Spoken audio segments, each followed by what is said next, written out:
बिस्मिल्लाहिर्रहमानिर्रहीम इन्नल हम्दुलिल्लाह नहमदुहु व नस्तईनुहु व नस्तगफिरुहु व नतूबु इलैहि व नु'मिनु बिही व नतवक्कलु अलैहि व नऊज़ु बिल्लाहि मिन शुरूरि अनफुसिना व मिन सय्यिआति अमालिना मन यहदिहिल्लाहु फला मुदिल्ल लहु व मन युद्लिल फला हादिय लहु व अशहदु अल्ला इलाहा इल्लल्लाहु वहदहु ला शरीका लहु व अशहदु अन्न नबिय्यना मुहम्मदन अब्दुहु व रसूलुहु या अय्युहल्लज़ीना आमनुत्तक़ुल्लाह हक़्क़ तुक़ातिही व ला तमूतुन्ना इल्ला व अंतुम मुस्लिमून या अय्युहन्नासुत्तक़ू रब्बकुमुल्लज़ी ख़लक़कुम मिन नफ़्सिन वाहिदह व ख़लक़ मिन्हा ज़ौजहा व बस्स मिन्हुमा रिजालन कसीरन व निसाअ वत्तक़ुल्लाहल्लज़ी तसाअलून बिही वल अर्हाम इन्नल्लाह कान अलैकुम रक़ीबा या अय्युहल्लज़ीना आमनुत्तक़ुल्लाह व क़ूलू क़ौलन सदीदा युस्लिह लकुम अमालकुम व यग़फ़िर लकुम ज़ुनूबकुम व मन युतिइल्लाह व रसूलहु फ़क़द फ़ाज़ फ़ौज़न अज़ीमा फ़इन्न अस्दक़ल हदीस किताबुल्लाह व खैरल हदी हदी मुहम्मदिन सल्लल्लाहु अलैहि वसल्लम व शर्रल उमूरि मुहदसातुहा व कुल्ल मुहदसतिन बिदअ व कुल्ल बिदअतिन ज़लालह व कुल्ल ज़लालतिन फ़िन्नार अम्मा बअद அன்புள்ள இஸ்லாமிய சகோதர சகோதரிகளே, இன்றைய வாராந்த மார்க்க விளக்க வகுப்பில் ரபியுல் அவ்வல் மாதமும் முஸ்லிம்களும் என்ற தலைப்பில் ஒரு சில முக்கியமான விடயங்களை, நமது கால சூழலுக்கு தேவையான இஸ்லாமிய அறிவுரைகளை உங்களோடு பகிர்ந்து கொள்ளலாம் என்று ஆசைப்படுகின்றேன். அன்புள்ள சகோதர சகோதரிகளே, இந்த ரபியுல் அவ்வல் மாதத்தை பொறுத்தவரைக்கும் இஸ்லாமிய மாதங்களில் மூன்றாவது மாதமாக இடம்பெறக்கூடிய ஒரு முக்கியமான மாதமாக இது இருக்கின்றது. இந்த மாதம் வந்துவிட்டால் முஸ்லிம் சமுதாயத்திற்கு மத்தியிலே நபிகளார் ஸல்லல்லாஹு அலைஹி வஸல்லம் அவர்களுடைய பிறப்பு நினைவுக்கு வரும். அந்த பிறப்பை நாம் எப்படி நினைவு கூற வேண்டும்? நபிகளார் ஸல்லல்லாஹு அலைஹி வஸல்லம் அவர்கள் இந்த மாதத்திலே பிறந்தார்கள் என்பதை ஒரு ஈமானிய மனிதன், ஈமானுள்ள முஸ்லிம் எப்படி நோக்க வேண்டும்? இஸ்லாம் எப்படியான வழிகாட்டலை நமக்கு சொல்லி இருக்கின்றது? நபிகளார் ஸல்லல்லாஹு அலைஹி வஸல்லம் அவருடைய பிறப்பு இஸ்லாமிய வரலாற்றில் எந்த அளவுக்கு முக்கியத்துவம் பெறுகின்றது, அதே நேரம் அதை ஒரு முஃமின் எப்படி அணுக வேண்டும் என்ற அழகான வழிகாட்டல்களை தீனுல் இஸ்லாம் நமக்கு சொல்லி இருக்கின்றது. அன்புள்ள இஸ்லாமிய சகோதரர்களே, இந்த ரபியுல் அவ்வல் மாதத்திலே நபிகளார் ஸல்லல்லாஹு அலைஹி வஸல்லம் அவர்களுடைய பிறப்பு நமக்கு நினைவு வருவதை போன்று நபிகளாருடைய இறப்பு நமக்கு நினைவுக்கு வருவதில்லை. நபிகளாருடைய பிறப்பு நமக்கு நினைவுக்கு வருவதை போன்று நபிகளாருடைய ஹிஜ்ரத் பயணம் நமக்கு நினைவுக்கு வருவதில்லை. இஸ்லாமிய வரலாற்றில் 3 முக்கியமான நிகழ்வுகள் அரங்கேறிய ஒரு மாதமாக இந்த ரபியுல் அவ்வல் மாதம் இருக்கின்றது என்பதை நாங்கள் மறந்துவிட முடியாது. நபிகளார் ஸல்லல்லாஹு அலைஹி வஸல்லம் அவர்கள் பிறந்ததும் இந்த மாதத்தில் தான், அவர்கள் மரணித்ததும் இந்த மாதத்தில் தான், நபி அவர்கள் மக்காவை துறந்து மதீனாவிற்கு ஹிஜ்ரத் பயணத்தை மேற்கொண்டதும் இந்த மாதத்தில் தான் என்பதை நாங்கள் தெளிவாக புரிந்து கொள்ள வேண்டும். எனவே இஸ்லாமிய வரலாற்றில் மிக முக்கியமான 3 நிகழ்வுகள் அரங்கேறிய ஒரு மாதமாக இந்த ரபியுல் அவ்வல் மாதம் இருக்கின்றது என்பதை நாங்கள் புரிந்து கொண்டு, முதலாவதாக நபிகளார் ஸல்லல்லாஹு அலைஹி வஸல்லம் அவர்களுடைய பிறப்பை பொறுத்தவரைக்கும் சஹீஹ் முஸ்லிமிலே வரக்கூடிய ஹதீஸிலே அபூ கதாதா அல் அன்சாரி ரலியல்லாஹு அன்ஹு அவர்கள் சொல்லுகின்றார்கள், அன்ன ரசூலுல்லாஹி ஸல்லல்லாஹு அலைஹி வஸல்லம் சுஇல அன் ஸௌமி யௌமில் இஸ்னைன், திங்கட்கிழமையில் நோன்பு நோட்பது பற்றி நபிகளாரிடத்திலே கேட்கப்பட்ட பொழுது நபி அவர்கள் சொன்னார்கள், ஃபகால ذاك يوم ولدت فيه ويوم بعثت فيه أو أنزل علي فيه, அந்த தினத்தில் தான், திங்கட்கிழமையில் தான் நான் பிறந்தேன், திங்கட்கிழமையில் தான் நான் நபியாக தெரிவு செய்யப்பட்டேன், திங்கட்கிழமை அன்றுதான் எனக்கு அல்லாஹ்வுடைய வஹி இறக்கப்பட்டது என்று நபிகளார் ஸல்லல்லாஹு அலைஹி வஸல்லம் அவர்கள் சொல்லுகின்றார்கள். எனவே இங்கே திங்கட்கிழமை நபி அவர்கள் பிறந்த நாள் என்பது மிக தெளிவாக இந்த ஹதீஸிலே அடையாளப்படுத்தப்படுகின்றது. அதே போன்று அன்புள்ள இஸ்லாமிய சகோதரர்களே, இந்த மாதத்தில் அரங்கேறிய 2வது நிகழ்வு, நபிகளாருடைய ஹிஜ்ரத்து பயணம். நபி அவர்கள் மக்காவை துறந்து மதீனாவிற்கு ஹிஜ்ரத் பயணத்தை மேற்கொண்ட ஒரு முக்கியமான நிகழ்வு இந்த மாதத்தில் தான் அரங்கேறியது.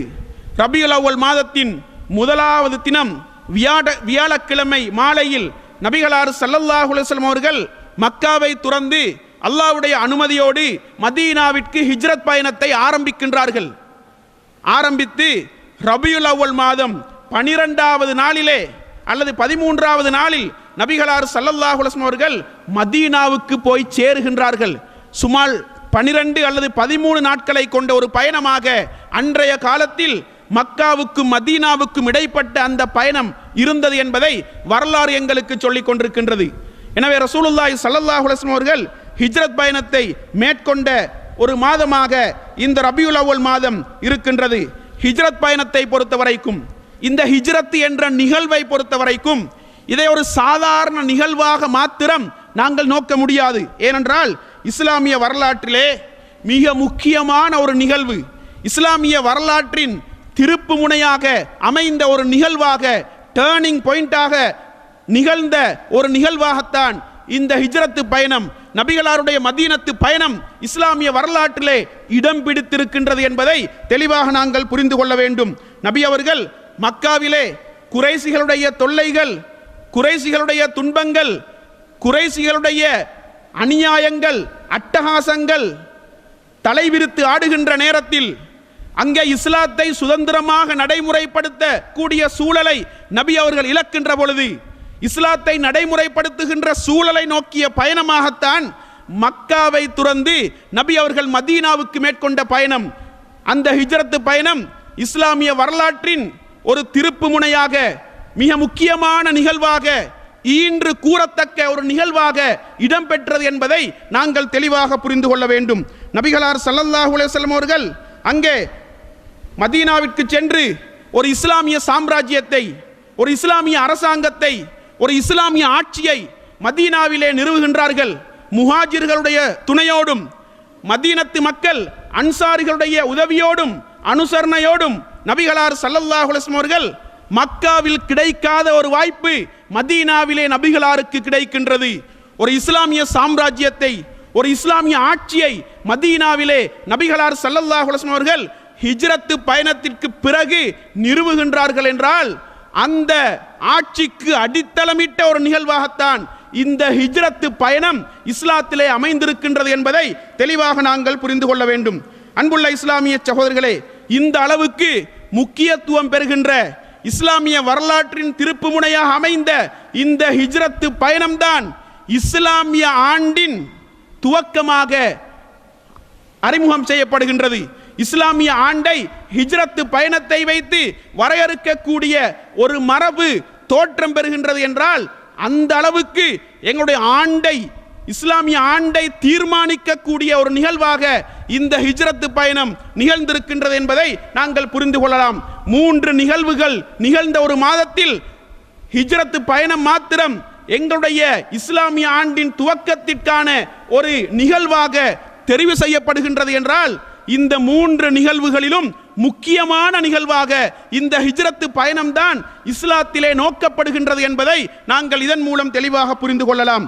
அன்புள்ள இஸ்லாமிய சகோதரர்களே, இந்த ஹிஜ்ரத்து பயணத்தை பொறுத்தவரைக்கும் ரசூலுல்லாஹி ஸல்லல்லாஹு அலைஹி வஸல்லம் அவர்கள் அந்த ஹிஜ்ரத் பயணத்தின் பொழுது அவர்கள் எதிர்நோக்கிய தடைகள், அவர்கள் எதிர்நோக்கிய சவால்கள், அவர்கள் இழந்த சொத்துக்கள், அவர்கள் இழந்த சுதந்திரம், அவர்கள் இழந்த உறவுகள், இழந்த உடைமைகள், அன்புள்ள இஸ்லாமிய சகோதரர்களே, அதே போன்று நபி அவர்களோடு அந்த பயணத்தை மேற்கொண்ட சஹாபாக்கள், முஹாஜிர்கள், மக்கத்து வாசிகள் எப்படியெல்லாம் பல தியாகங்களை சந்தித்து, பல தியாகங்களை தாண்டி, பல இழப்புகளை எதிர்கொண்டு அந்த பயணத்தை மேற்கொண்டார்கள்.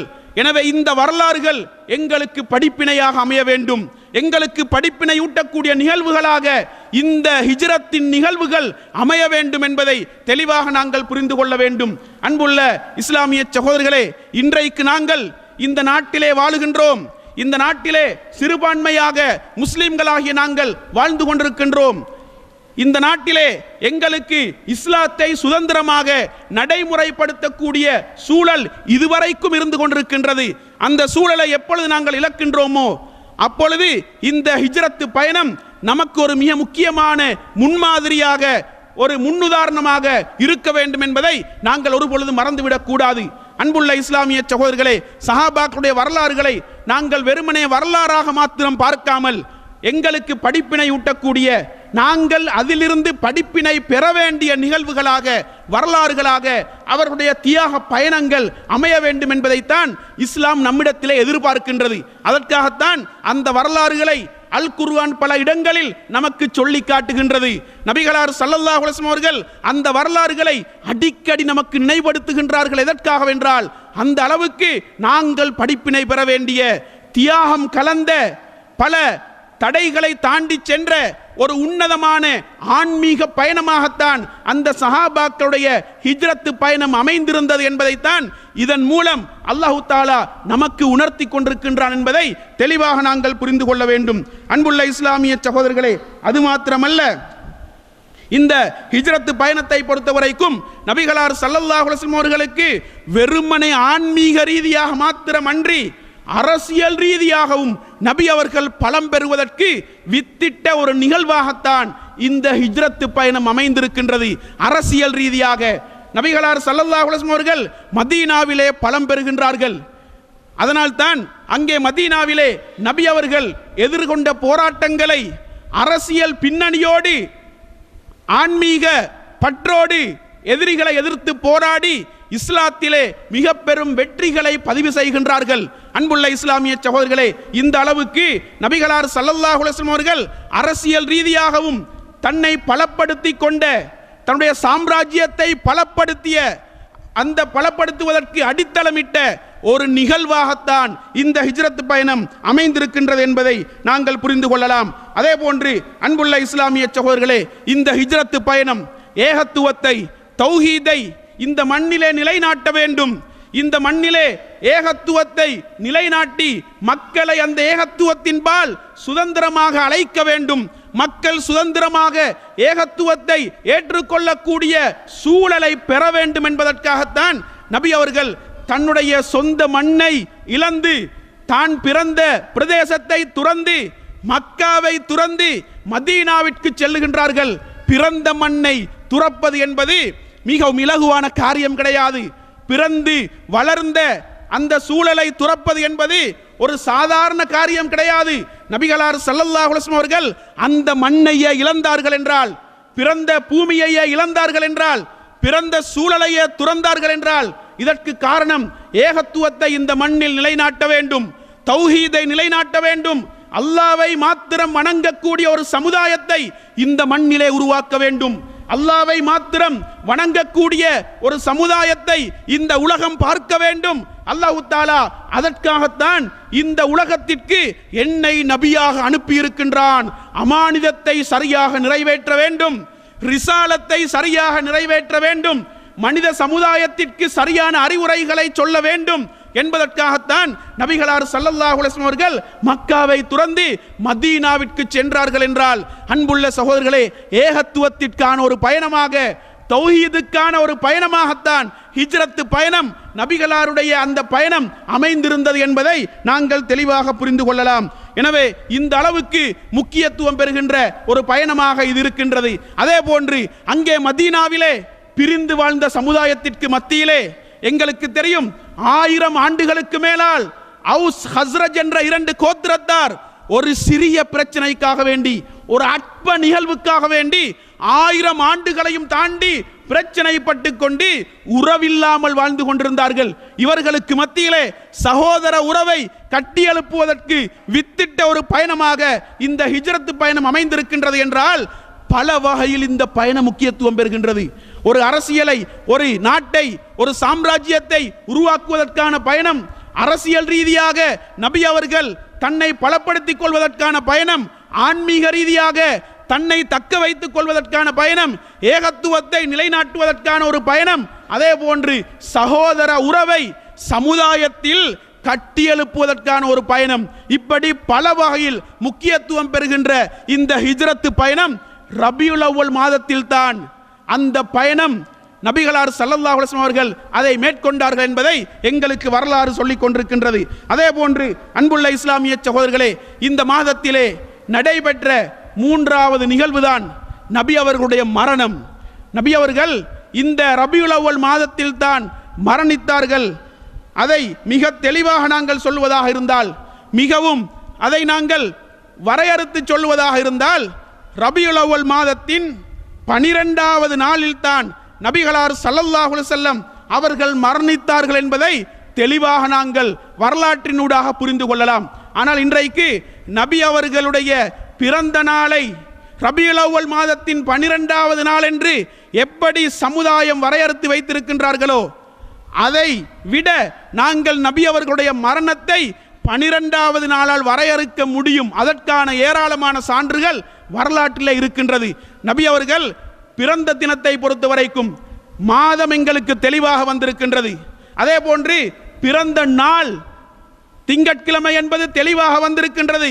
ஆனால் 12வது நாள் தானா என்பதை தெளிவாக நம்மால் சொல்ல முடியாது, தெளிவாக நாங்கள் சொல்ல முடியாது. அதனால்தான் அதாவது இந்த துறையிலே மிகவும் நிபுணத்துவம் பெற்றவர்கள் சொல்லுகின்றார்கள், நபி அவர்கள் பிறந்த அந்த ரபியுல் அவ்வல் மாதத்தில், அந்த ஆண்டில் அந்த ரபியுல் அவ்வல் மாதத்தில் திங்கட்கிழமையாக 12வது நாள் வரவே முடியாது என்று அவர்கள் ஆய்வு செய்துவிட்டு சொல்லுகின்றார்கள். திங்கட்கிழமை பிறந்தார்கள் என்பது ஹதீஸ் ரீதியாக நிரூபணம் பெறுகின்றது. ஆனால் இன்றைக்கு 12வது நாள் என்று வரையறுத்து வைத்திருக்கின்றார்களே, கொஞ்சம் நபி அவர்களுடைய பிறந்த ஆண்டை நாங்கள் திரும்பி பார்த்தால், ஆண்டுகளை அப்படியே பின்னோக்கி பார்த்தால், நபி அவர்கள் பிறந்த வருடம் பிறந்த மாதத்தில் திங்கட்கிழமையாக ரபியுல் அவ்வல் மாதத்தின் 12வது நாள் வர முடியாது என்பதை தெளிவாக சொல்லுகின்றார்கள். நாங்கள் அந்த வருடங்களில், கடந்த வருடங்களில் ஒவ்வொரு மாதத்தை 30 நாட்கள் என்று பார்த்தாலும் சரி, 29 நாட்கள் என்று பார்த்தாலும் சரி, சிலதை 29 சிலதை 30 என்று பார்த்தாலும் சரி, எப்படி பார்த்தாலும் நபி அவர்கள் பிறந்த அந்த ரபியுல் அவ்வல் மாதத்தில் திங்கட்கிழமையாக 12வது நாள் வர முடியாது. அன்புள்ள இஸ்லாமிய சகோதரர்களே, இந்த அளவுக்கு தெளிவாக அவர்களுடைய ஆய்வை அவர்கள் நிரூபித்திருக்கின்றார்கள்.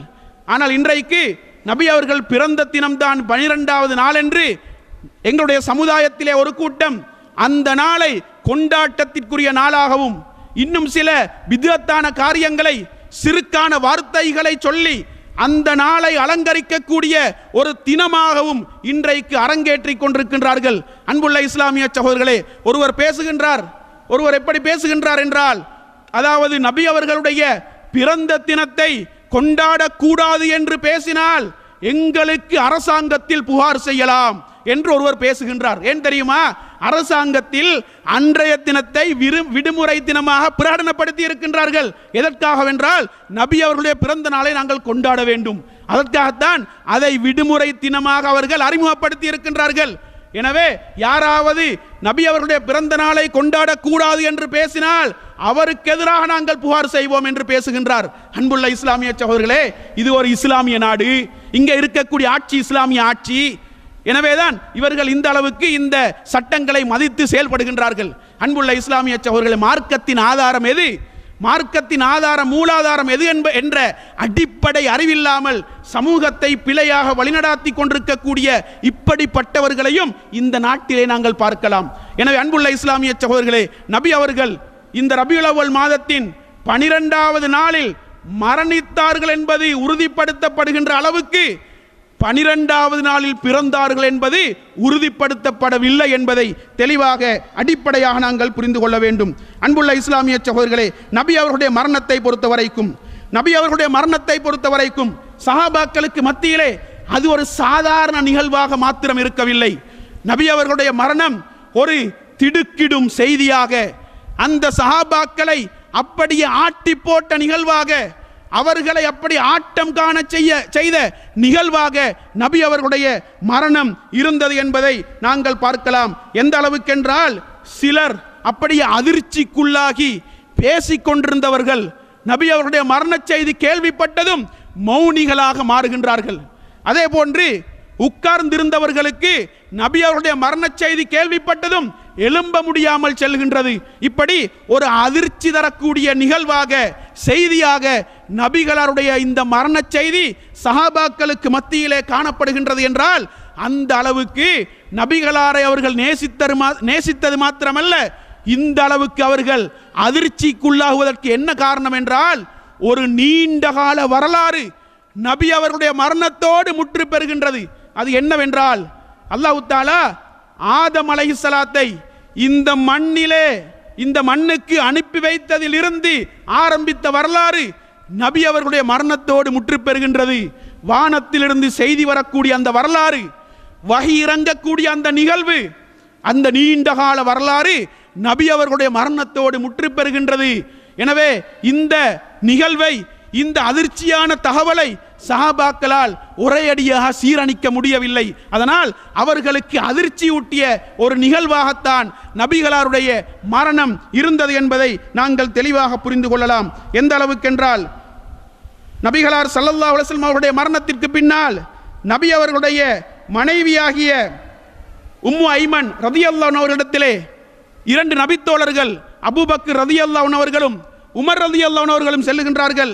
அவர்களிடத்திலே செல்லுகின்றார்கள், அவர்களுக்கு ஆறுதல் சொல்லிவிட்டு வருவோம், அவர்களுடைய நிலைமையை விசாரித்து விட்டு வருவோம் என்று இந்த இரண்டு முக்கியமான நபித்தோழர்களும் உம்மு ஐமன் ரலியல்லாஹு அன்ஹா அவர்களை சந்திப்பதற்காக செல்லுகின்றார்கள்.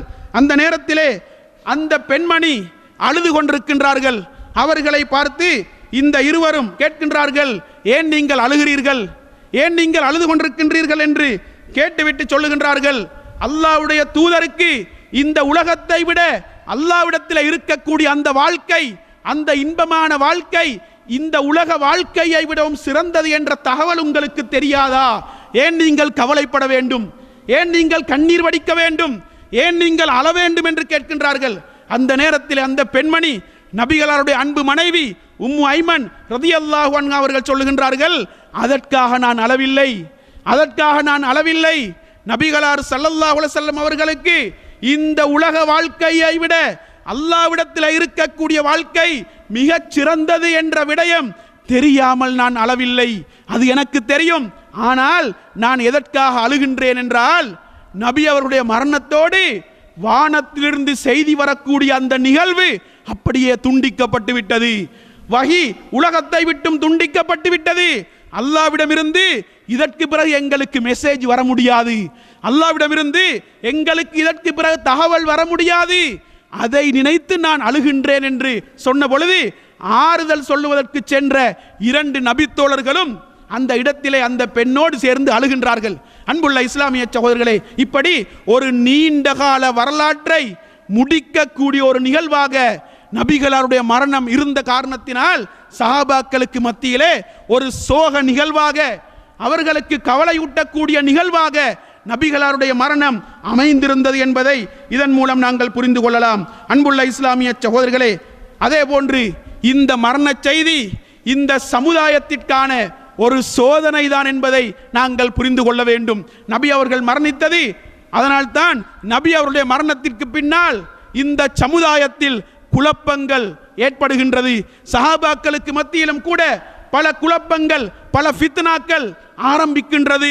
அதை எப்படி கட்டுப்படுத்துவது, எப்படி நிலைமையை சுமூகமாக்குவது என்று சஹாபாக்கள் முன்னணியில் இருந்த நபி தோழர்கள் சிந்திக்கின்ற அளவுக்கு, அவர்கள் அதை கடுமையாக தீவிரமாக யோசிக்கின்ற அளவுக்கு நபிகளாருடைய மரணம் ஒரு சோதனையாக, இந்த சமுதாயத்திற்கான ஒரு முசீபத்தாக இருக்கின்றது என்பதையும் நாங்கள் புரிந்து கொள்ள வேண்டும். அன்புள்ள இஸ்லாமிய சகோதரர்களே, நபி அவர்கள் மரணித்ததை நபி அவர்களை அடக்கம் செய்வதற்கு சென்ற அந்த நபி தோழர்களால் கூட ஏற்றுக்கொள்ள முடியவில்லை. இது உண்மையில் நிஜம்தானா அல்லது ஒரு கற்பனையா அல்லது ஒரு கனவா என்று சில நபித்தோழர்கள் அங்கலாய்க்கின்ற அளவுக்கு நபிகளாருடைய மரணம் அந்த சஹாபாக்களுக்கு மத்தியிலே காணப்படுகின்றது. அதனால்தான் அனஸ் இப்னு மாலிக் ரலியல்லாஹு அன்ஹு அவர்கள் சொல்லுகின்றார்கள், நபிகளார் ஸல்லல்லாஹு அலைஹி வஸல்லம் அவர்கள் பிறந்த தினத்திலே, நபி அவர்கள் மதீனாவிற்கு வந்த தினத்திலே அலா அமின்ஹா குல்லு ஷை, மதீனாவிலே எல்லா திக்கு திசைகளும் அப்படியே பிரகாசித்தது, அப்படியே ஒளிமயமாக ஆக்கப்படுகின்றது. நபி அவர்களுடைய அந்த வருகை மதீனாவை பிரகாசிக்க செய்தது. ஆனால் நபிகளாருடைய மரணம் மதீனாவை, மதீனாவின் திக்கு திசைகளை, மதீனாவின் அனைத்து பிரதேசங்களையும் இருள்மயமான பிரதேசங்களாக மாற்றுகின்றது என்று அனஸ் ரலியல்லாஹு அன்ஹு அவர்கள் சொல்லுகின்றார்கள். சொல்லிவிட்டு சொன்னார்கள், நபி அவர்களை அடக்கம் செய்வதற்காக சென்ற நாங்கள் நபி அவர்களுடைய அந்த மண்ணறையில் மண்ணை போடுகின்றோம், கைகளை உதறுவதற்கு உள்ளங்கள் மறுக்கின்றது. கையிலே பட்டிருக்கக்கூடிய மண்ணை உதறுவதற்கு உள்ளம் மறுக்கின்றது. அந்த அளவுக்கு எங்களுக்கு அந்த நபிகளாருடைய மரணம், நபிகளாரை அடக்கம் செய்வதற்காக நாங்கள் சென்ற அந்த நிகழ்வு எங்களுக்கு ஒரு சுமையாக பாரமாக இருந்தது என்று அனஸ் இப்னு மாலிக் ரலியல்லாஹு அன்ஹு அவர்கள் சொல்லுகின்றார்கள். அன்புள்ள இஸ்லாமிய சகோதரர்களே, எனவே நபிகளாருடைய மரணம் எப்படி நபி அவர்களுடைய ஹிஜ்ரத்து பயணம் ஒரு மறுமலர்ச்சிக்கு வித்திட்டதோ, அதே போன்று நபிகளாருடைய மரணம் இந்த சமுதாயத்திற்கு ஒரு மிக பெரும் சோக நிகழ்வாகத்தான் அரங்கேறியது என்பதை இந்த நிகழ்வுகளில் இருந்து நாங்கள் புரிந்து கொள்ளலாம். அன்புள்ள இஸ்லாமிய சகோதரர்களே, எனவே இந்த 3 நிகழ்வுகளும் அரங்கேறிய ஒரு மாதமாகத்தான் இந்த ரபியுல் அவ்வல் மாதம் இருக்கின்றது. நபிகளாருடைய பிறப்பு, நபிகளாருடைய ஹிஜ்ரத்து பயணம், நபிகளாருடைய மரணம், இந்த 3 நிகழ்வுகளும் அரங்கேறிய ஒரு மாதமாக இந்த ரபியுல் அவ்வல் மாதம் இருக்கின்றது என்பதை நாங்கள் தெளிவாக புரிந்து கொள்ள வேண்டும். அடுத்ததாக அன்புள்ள சகோதரர்களே, இன்றைக்கு இந்த ரபியுல் அவ்வல் மாதத்திலே ஈமானிய பலம் குன்றிய மனிதர்கள் இந்த ரபியுல் அவ்வல் மாதத்திலே நபிகளாருடைய பிறப்பை நினைவு கூறும் முகமாக அவர்களுக்கு மத்தியிலே விழாக்களையும் கொண்டாட்டங்களையும் போட்டி நிகழ்ச்சிகளையும் கட்டுரை போட்டிகளையும் நடாத்தி கொண்டிருக்கின்றார்கள். குறிப்பாக அன்புள்ள இஸ்லாமிய சகோதரர்களே, இந்த உலகத்தின் ஒரு சமகால சாபக்கேடாக அட்டகாசங்களை அரங்கேற்றிக் கொண்டிருக்கக்கூடிய தங்களையும் முஸ்லிம்கள் என்று அடையாளப்படுத்தி இந்த உலகத்திலே தங்களுடைய காய்களை நகர்த்தி கொண்டிருக்கக்கூடிய ஷியாக்கள் இந்த மாதத்தை மிகவும் திட்டமிட்டு, நபி அவர்கள் பிறந்த மாதம், இதை நாங்கள் மிகவும் சிறப்பாக கழிக்க வேண்டும், இந்த மாதத்தில் நபி அவர்களை நாங்கள் நினைவு கூற வேண்டும், நபி அவருடைய வரலாற்றை நாங்கள் நினைவு கூற வேண்டும், நபி அவருடைய பண்பாடுகளை நாங்கள் நினைவு கூற வேண்டும் என்ற அந்த வாதங்களை சமுதாயத்தில் முன்வைத்து போட்டிகளை நடாத்தி கொண்டிருக்கின்றார்கள். இந்த நாட்டிலும் இலங்கை நாட்டிலும் ஷியாக்கள் ஒரு போட்டியை அறிமுகப்படுத்தி இருக்கின்றார்கள். கட்டுரை போட்டி என்று நபிகளாருடைய வாழ்க்கை வரலாறை அப்படியே உள்ளடக்கிய ஒரு கட்டுரை போட்டியை அவர்கள் அறிமுகப்படுத்தி இருக்கின்றார்கள். பெரும் பெரும் பணத்தொகைகளை அந்த போட்டியின் பரிசில்களாக அவர்கள் அறிமுகப்படுத்தி இருக்கின்றார்கள். அந்த பணத்தை நாங்கள் அப்படியே சுவீகரித்துக் கொள்ள வேண்டும், அந்த பரிசை நாங்கள் பெற்றுக்கொள்ள வேண்டும் என்பதற்காக வேண்டி இவர்களுடைய திட்டங்களில் அப்படியே சிக்கிக் கொள்ளக்கூடிய ஈமானிய பலவீனம் உள்ள மக்களும் இந்த நாட்டிலே வாழ்ந்து கொண்டிருக்கின்றார்கள். அன்புள்ள இஸ்லாமிய சகோதரர்களே, பணத்தை வைத்து அவர்களுடைய கருத்துக்களை, நச்சு கருத்துக்களை இந்த நாட்டிற்குள் விதைப்பதற்கு அவர்கள் முனைகின்றார்கள். இவர்களுக்கு பின்னணியிலே அந்த ஈரான் நாடு இருக்கின்றது, அதே போன்று அவர்களுடைய தூதுவர் ஆலயம் இருக்கின்றது. இவர்களுடைய அனுசரணையோடு, இவர்களுடைய பண உதவியோடு இன்றைக்கு இந்த நாட்டிலே அங்கும் இங்குமாக ஷியாக்கள் அவருடைய கருத்துக்களை விதைத்துக் கொண்டிருக்கின்றார்கள். அன்புள்ள இஸ்லாமிய சகோதரர்களே, நாங்கள் அவர்களுடைய இந்த சதி முயற்சிகளுக்கு விலை போகக்கூடாது, அவர்களுடைய இந்த சதி முயற்சிகளுக்கு நாங்கள் சிக்கிக் கொள்ளக்கூடாது. ஈமானை நாங்கள் பாதுகாத்துக் கொள்ள வேண்டும். அவர்களுடைய வெளித்தோற்றம் எங்களுக்கு கவர்ச்சியாக இருக்கலாம், அவர்களுடைய பணத்தொகை பரிசில்கள் எங்களுக்கு கவர்ச்சியாக இருக்கலாம். ஈமானை நாங்கள் பாதுகாத்துக் கொள்ள வேண்டும். வெளித்தோற்றத்தில் நாங்கள் நபிகளாரை நேசிக்கின்றோம், நபிகளாருடைய குடும்பத்தை நேசிக்கின்றோம், நபிகளாருடைய குடும்பத்தை பாதுகாக்க வந்தவர்கள் என்று சொல்லிக்கொண்டு இந்த உலகத்தில் நபி அவர்களுக்கு பிறகு ஆட்சிக்கு வந்த மிகச்சிறந்த நபித்தோழர்களை வசைபாடக்கூடிய நச்சு கருத்துக்களை தமது கொள்கையாக கொண்டவர்களாக இந்த ஷியாக்கள் இருக்கின்றார்கள். இவர்களை சமுதாயம் சரியாக இனம் காண வேண்டும். போட்டியிலே கலந்து கொள்வதுதானே, நபி அவருடைய வரலாற்றை தானே எழுத சொல்லுகின்றார்கள், அதிலே கலந்து கொண்டால் தப்பா என்ற வாதங்களை எல்லாம் முன்வைத்துக் கொண்டிருக்கின்றார்கள். அன்புள்ள இஸ்லாமிய சகோதரர்களே, இது ஆரம்பம் இனிப்பாக கவர்ச்சியாக இருந்தாலும் இவர்களுடைய வலைக்குள் நாங்கள் சிக்கிக் கொண்டால் ஈமானை பறிகொடுக்கக்கூடிய அளவுக்கு மிக மோசமான விளைவுகளை எங்களுடைய வாழ்க்கையில் நாங்கள் எதிர்கொள்ள வேண்டி வரும். எனவே ஈமானை பாதுகாக்கும் முகமாக இவர்களுடைய போட்டிகளை நாங்கள் புறக்கணிக்க வேண்டும், இவர்களுடைய போட்டிகளை நாங்கள் பகிஷ்கரிக்க வேண்டும், சமுதாயத்திற்கு இது பற்றிய விழிப்புணர்வை ஏற்படுத்த வேண்டும். இவர்களுடைய கொள்கையின் பாரதூரத்தை சமுதாயத்திற்கு எடுத்து சொல்ல வேண்டும். இந்த கடமையும் பொறுப்பும் நமக்கு இருக்கின்றது. எனவே அன்புள்ள இஸ்லாமிய சகோதரர்களே, நபிகளாரை நேசிக்கின்றோம், நபிகளாரை நேசிக்கின்றோம் என்று சொல்லிக்கொண்டு இப்படியான நச்சு கருத்துக்களை சமுதாயத்திலே அரங்கேற்றிக் கொண்டிருக்கின்றார்கள் இந்த ஷியாக்கள். அன்புள்ள இஸ்லாமிய சகோதரர்களே, நபிகளாரை நேசிப்பதை பொறுத்தவரைக்கும், நபிகளார் மீது நாங்கள் வைக்க வேண்டிய நேசத்தை பொறுத்தவரைக்கும் அதுதான் எங்களுடைய ஈமானை முழுமைப்படுத்தும் என்பதில் மாற்று கருத்து கிடையாது. நபி அவர்களை நாங்கள் நேசிப்பது இருக்கின்றதே, அது ஈமானின் அடிப்படைகளில் ஒன்று. ஈமானின் அடிப்படைகளில் ஒன்று. எங்களுடைய ஈமான் முழுமை பெற வேண்டும் என்றால் நாங்கள் நபிகளாரை எங்களுடைய உயிரை விட நேசிக்க கூடியவர்களாக இருக்க வேண்டும். அதில் மாற்று கருத்து கிடையாது. அதனால் தான் நபி அவர்கள் சொன்னார்கள், வல்லதி நஃப்ஸி பியதிஹி லா யுமினு அஹதுக்கும் ஹத்தா அகூன அஹப்ப இலைஹி மின் வாலிதிஹி வவலதிஹி. அல்லாஹ்வின் மீது ஆணையிட்டு சொல்லுகின்றேன், சத்தியமிட்டு சொல்லுகின்றேன், உங்களில் ஒருவர் நான் அவரிடத்தில் அவருடைய உயிரை விட, குழந்தைகளை விட, ஒட்டுமொத்த மக்களை விடவும் நேசத்திற்குரியவராக மாறுகின்ற வரைக்கும் அவர் மூமினாக முடியாது, ஈமான் உள்ள மனிதனாக முடியாது என்று நபிகளார் ஸல்லல்லாஹு அலைஹி வஸல்லம் அவர்கள் சொன்னார்கள். உயிரை விட நபிகளாரை நாங்கள் நேசிக்க வேண்டும், மாற்று கருத்து கிடையாது. நபிகளாரை நேசிப்பது ஈமானின் அடிப்படைகளில் ஒன்று, மாற்று கருத்து கிடையாது.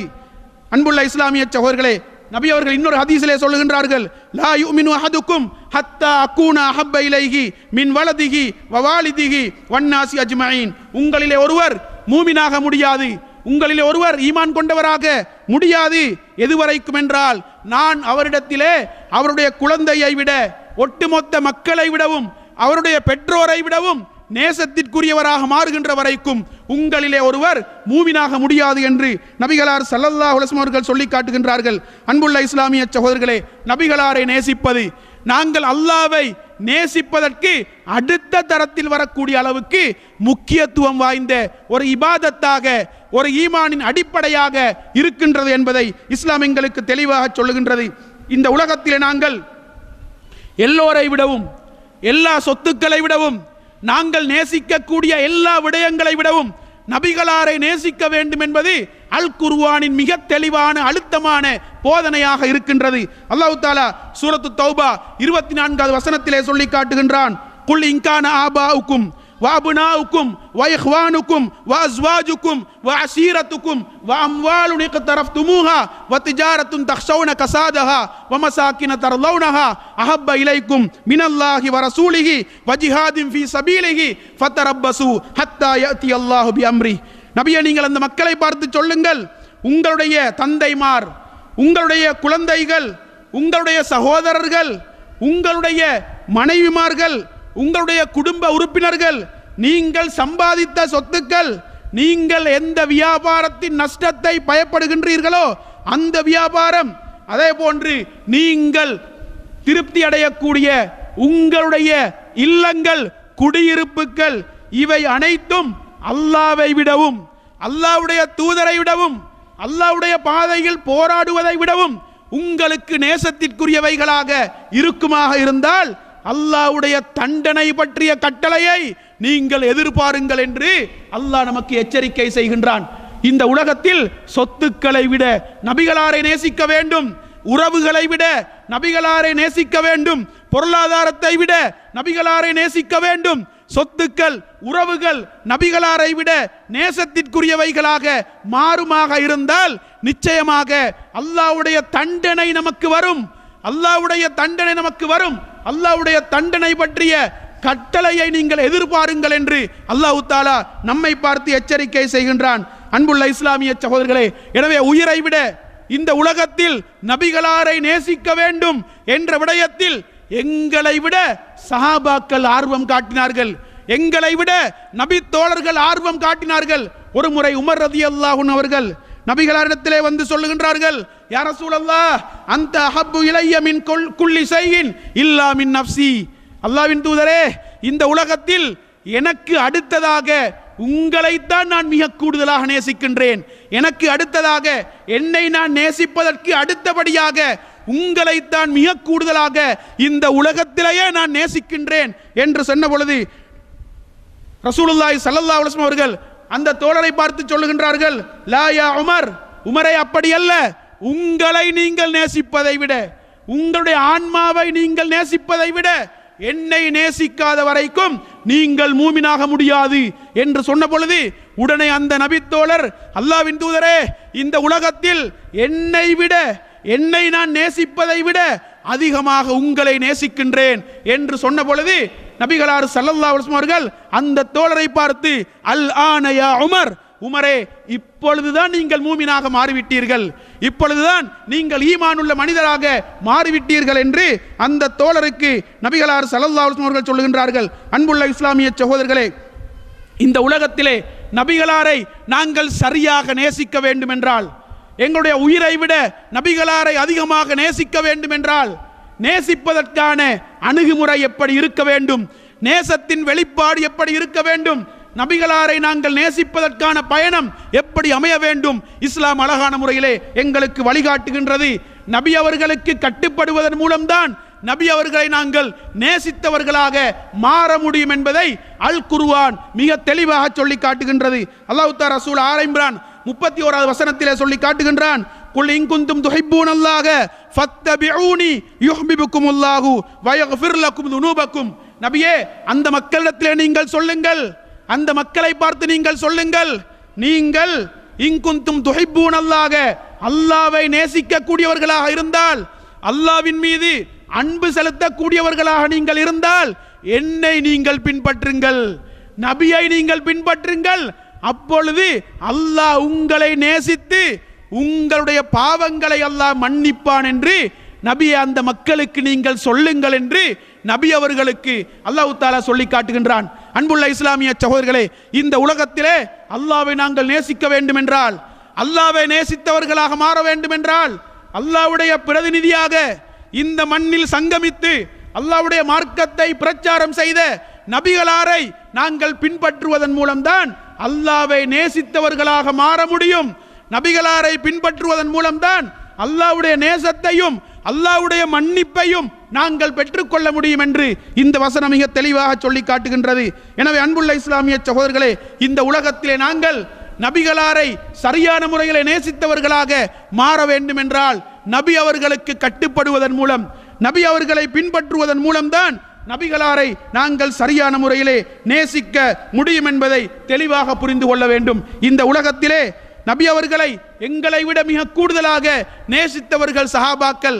நாங்கள் நபி அவர்களை நேசிக்கின்றோம் என்று சொல்லுகின்றோம், நபி அவர்களை நேசிக்கின்றோம் என்று வாய் நிறைய சொல்லக்கூடிய நாங்கள் நபிகளுடைய சுன்னாவுக்கு ஏதாவது களங்கம் ஏற்படுத்தப்பட்டால், நபி அவர்கள் சொன்ன ஒரு செய்திக்கு ஏதாவது குந்தகம் ஏற்படுத்தப்பட்டால், ஏதாவது பாதிப்பு நிகழ்ந்தால், அது கொச்சைப்படுத்தப்பட்டால், அது கேவலப்படுத்தப்பட்டால், அதற்கு எதிராக எங்களுடைய ரியாக்ஷன் எப்படி இருக்கின்றது? அன்புள்ள இஸ்லாமிய சகோதரர்களே, நாங்கள் கொதித்தெழுகின்றோமா? எங்களுடைய ஈமான் அதற்கு எதிராக போராட வேண்டும் என்று எங்களை அப்படியே விரட்டி கொண்டிருக்கின்றதா? அந்த உணர்வு எங்களுக்கு வருகின்றதா?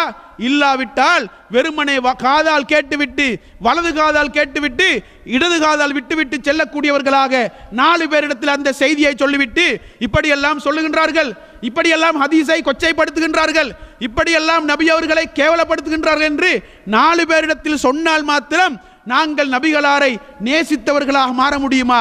அன்புள்ள இஸ்லாமிய சகோதரர்களே, ஒவ்வொருவருக்கும் இந்த விடயத்திலே கடமை இருக்கின்றது, பொறுப்பு இருக்கின்றது. நபிகளாருடைய சுன்னாவை பாதுகாக்க வேண்டும். நபிகளாருடைய சுன்னாவை பாதுகாப்பதன் மூலம், நபிகளாருடைய சுன்னாவை நோக்கி வரக்கூடிய எதிர்ப்புகளை சரியான முறையிலே நாங்கள் முறியடிப்பதன் மூலம் நபிகளாரை நேசித்தவர்களாக மாற முடியும் என்ற அந்த போதனையைத்தான் இஸ்லாம் நமக்கு சொல்லுகின்றது. வெறுமனே நபி அவர்களை நேசிக்கின்றோம் என்று சொல்லிக்கொண்டு நபி அவருடைய சுன்னாவுக்கு எதிராக, நபி அவர்களுடைய பண்பாடுகளுக்கு எதிராக இந்த சமுதாயத்திலே வீசப்படுகின்ற நச்சு கருத்துக்களை கண்டுகொள்ளாமல் இருந்தால் நிச்சயமாக நபி அவர்களை நேசித்தவர்களாக நாங்கள் மாற முடியாது. எனவே அன்புள்ள இஸ்லாமிய சகோதரர்களே, நபி அவர்கள் சொன்னார்கள், நபி அவர்களை தொற்றும் ஆதாரபூர்வமாக நிரூபிக்கப்பட்ட ஒரு ஹதீஸ் கொச்சைப்படுத்தப்படுமாக இருந்தால், அது முஸ்லிம்களால் கொச்சைப்படுத்தப்பட்டாலும் சரி, முஸ்லிம் அல்லாதவர்களால் கொச்சைப்படுத்தப்பட்டாலும் சரி, அதற்கு எதிராக குரல் கொடுக்கக்கூடிய உணர்வு எங்களுடைய உள்ளத்திலே இருக்குமாக இருந்தால்தான் நாங்கள் உண்மையாகவே நபி அவர்களை நேசித்தவர்களாக மாற முடியும் என்பதை இஸ்லாம் எங்களுக்கு தெளிவாக சொல்லுகின்றது. எனவே அன்புள்ள இஸ்லாமிய சகோதரர்களே, இந்த உலகத்திலே நாங்கள் நபி அவர்களை எங்களுடைய உயிரை விட கூடுதலாக நேசிக்க வேண்டும் என்ற விடயத்தில் மாற்று கருத்து கிடையாது. ரசூலுல்லாஹி ஸல்லல்லாஹு அலைஹி வஸல்லம் அவர்களை எங்களை விட மிக கூடுதலாக நேசித்த நபி தோழர்களில் மிக முக்கியமான ஒருவர்தான் அபூபக்கர் ரலியல்லாஹு அன்ஹு அவர்கள். எந்த அளவுக்கென்றால் மக்கள் எல்லாம் அவரை நிராகரித்த பொழுது, மக்கள் எல்லாம் அபூபக்கர் ரலியல்லாஹு அன்ஹு நபிகளாரை நிராகரித்த பொழுது, நபி அவர்களை ஏற்றுக்கொள்ள மறுத்த பொழுது, அந்த இடத்தில் ஒரு தனி மனிதராக ஒரு சமூகத்தை எதிர்த்து நபிகளாருக்காக குரல் கொடுத்தவர், நபிகளாருடைய செய்தியை ஏற்றுக்கொண்டவர், நபிகளாரை உண்மைப்படுத்தியவர்.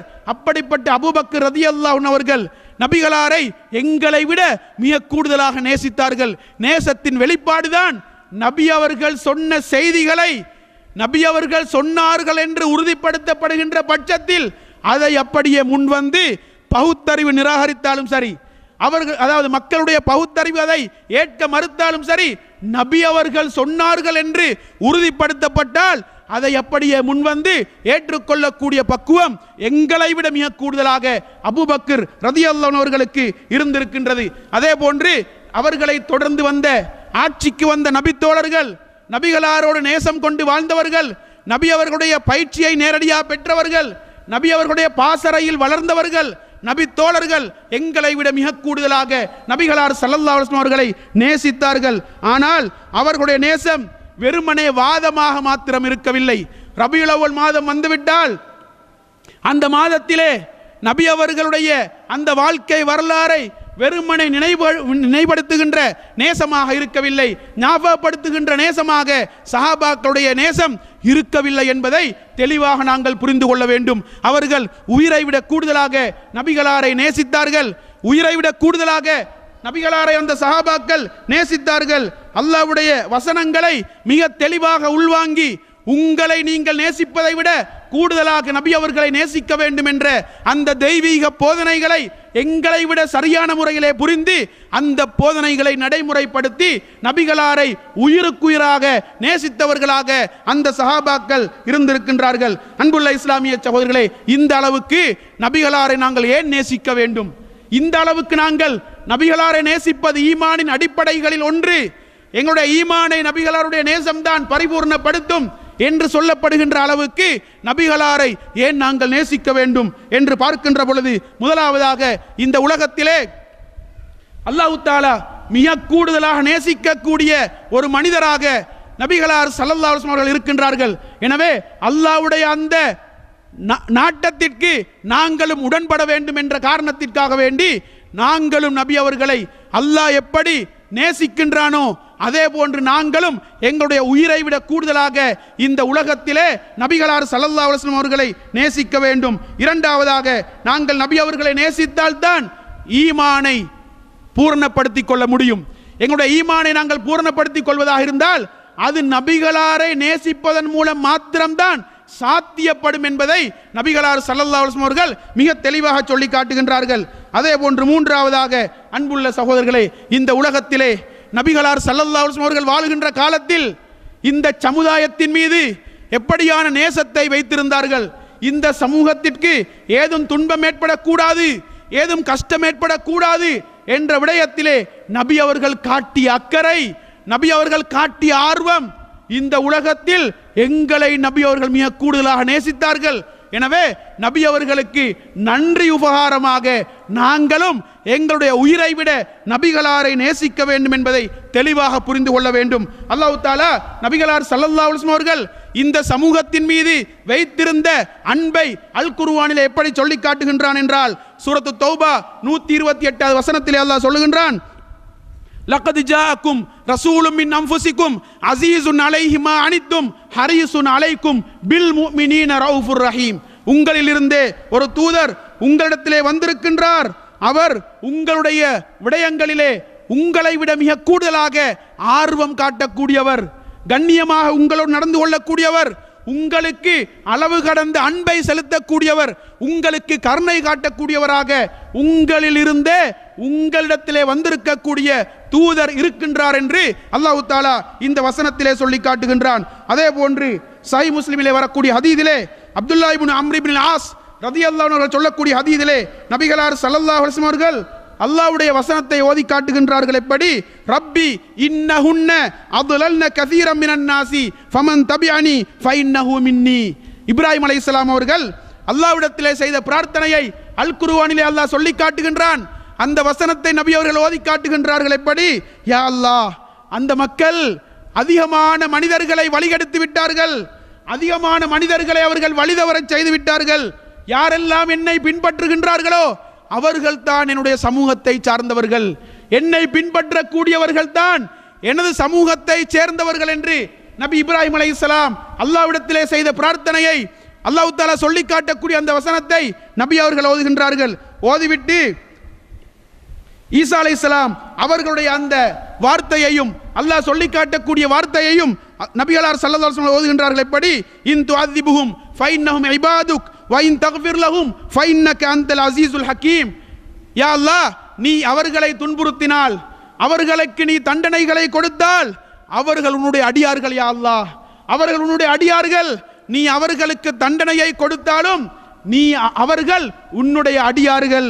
நீ அவர்களுக்கு அருள் புரிந்தால், அவர்களை மன்னித்தால் நீ மன்னிக்க கூடியவன், ஞானமிக்கவனாக இருக்கின்றாய் என்று ஈசா அலைஹிஸ்ஸலாம் அவர்கள் செய்த பிரார்த்தனையை நபி அவர்கள் சொல்லி காட்டிவிட்டு நபி அவர்கள் இரண்டு கைகளையும் உயர்த்தி அல்லாஹ்விடத்திலே அல்லாஹும்ம உம்மதி உம்மதி, யா அல்லாஹ், அவர்களுடைய சமூகத்தை சேர்ந்தவர்கள், அவர்களுடைய சமூகத்தை சேர்ந்தவர்கள், நீ யாருக்கெல்லாம் தண்டனை கொடுக்கின்றாயோ அவர்களுடைய சமுதாயத்தை சார்ந்தவர்கள். யா அல்லாஹ், நீ அவர்களை தண்டிக்க கூடாது என்று நபிகளார் ஸல்லல்லாஹு அலைஹி வஸல்லம் அவர்கள் சொல்லிவிட்டு அழுகின்றார்கள். அந்த நேரத்திலே அல்லாஹ் தஆலா ஜிப்ரீல் அலைஹிஸ்ஸலாத்தை நபிகளாரிடத்திலே அனுப்புகின்றான். நபிகளாரிடத்திலே அனுப்பி நபிகளாருடைய அழுகைக்கான காரணத்தை அல்லாஹ் தஆலா விசாரிக்கின்றான். அல்லாஹ்வுக்கு காரணம் தெரிந்திருந்தாலும் ஒரு சோதனையாக நபி